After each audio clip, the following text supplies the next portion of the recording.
Mia. I dag min gæst er Waad Alkateab. Hun er syrisk instruktør og dokumentarist, som er i København i denne uge i forbindelse med dokumentarfilmfestivalen Copenhagen Docs. Welcome to Copenhagen, Waad. Thank you. Hi, Salami. I'm thrilled you can drive with me today. Oh, thank you for having me. And congratulations on the screening of your film, Death Without Mercy. Can you tell us briefly what your film is about? So the film follows two Syrian families who are refugees in Turkey, and when the earthquake happened, it was a bit, big tragedy. Over 60,000 people were killed. These two families lost a lot when this happened. And I had the privilege and I was honored, to be friends of both of these families. So we tried, to just bring some justice to what happened to them through this film. So you are born in Syria. Where in Syria are you from? And how do you remember your life in Syria before the revolution? Yeah, so it's I'm really very happy to talk about this now because, like a couple of months ago, I wasn't able to say exactly, who I am or where I am from and all of this. So and why not? Because of the regime, because I was working a lot and doing a lot of public statement and public, events, and I was worried a lot about my family and my extended family who were still in small town called Masyaf. Is that where you're from? I am from there, yes. My dad is actually from Aleppo. My mom is from Masyaf. But I was born and raised in Masyaf until the university, until I was 18. That's when I moved to Aleppo to be at Aleppo University. At the moment when the regime falls in December, I think the first thing I wrote on my Facebook is like, "Hi everyone, my name is Waad Alkateab. I am from Masyaf." Finally I managed really to feel like, to open up and say who I am.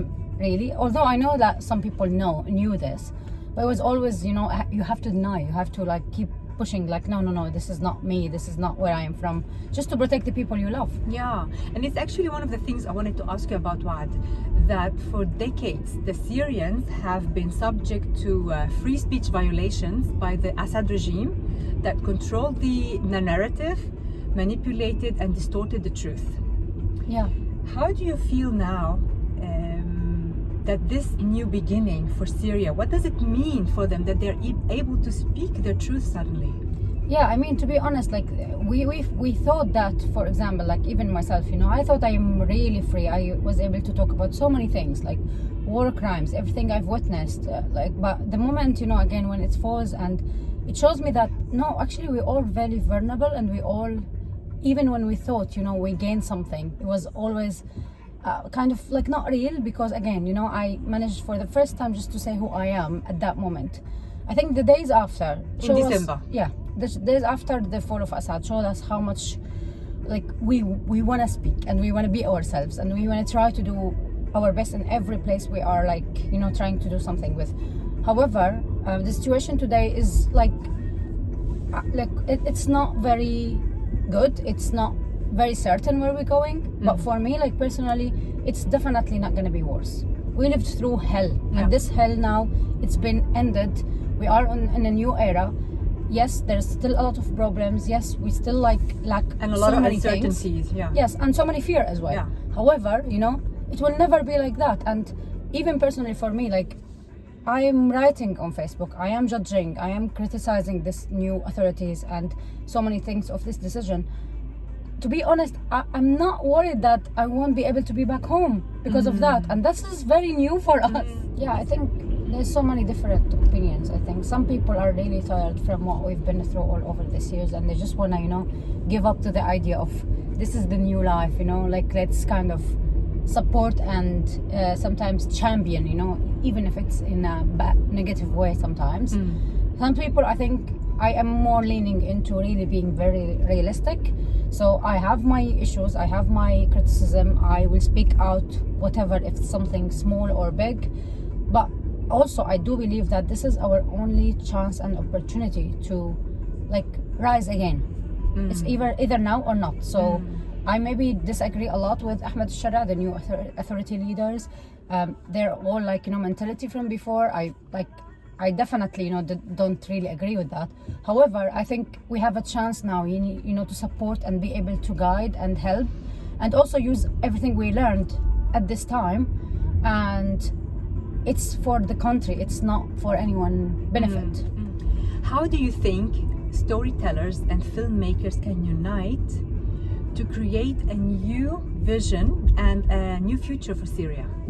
I think it's really important because, again, for the past 14 years, and even for some filmmakers we know, like in this 54 years when Hafez al-Assad also was controlling Syria, there was so many films, or maybe not so many, but there's many films were made, and they are all talking about, what Syria looked like before, what Syria should not look like, as they were living through that. And so many films after the revolution were talking about really important issues.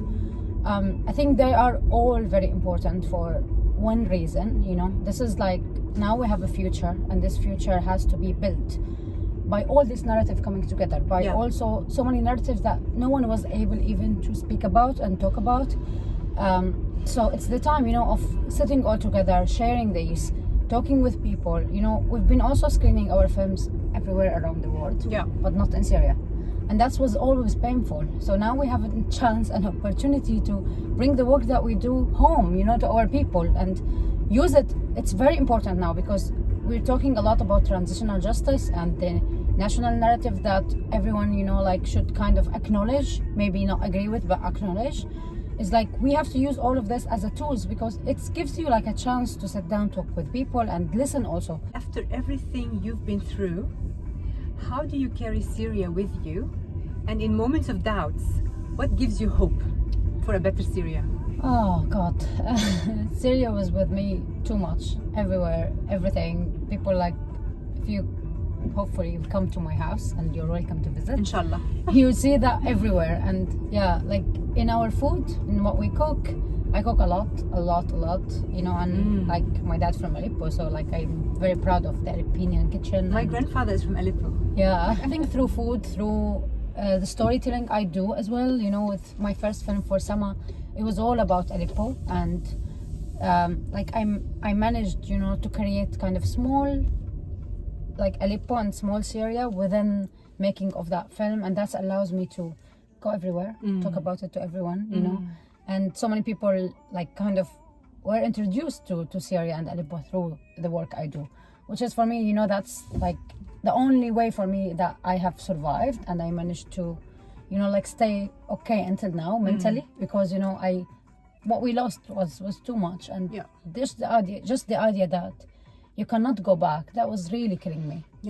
And now you can go back. Now I can go back, yes. What are you mostly looking forward to seeing when you arrive in Syria? I mean, to be honest, I was trying just to not really think about it a lot until the second I really get my passport to be able to go. Until now, I'm very nearly there. But I think it was so many things about, where we were in the hospital, where we lived during the years of the war in Syria.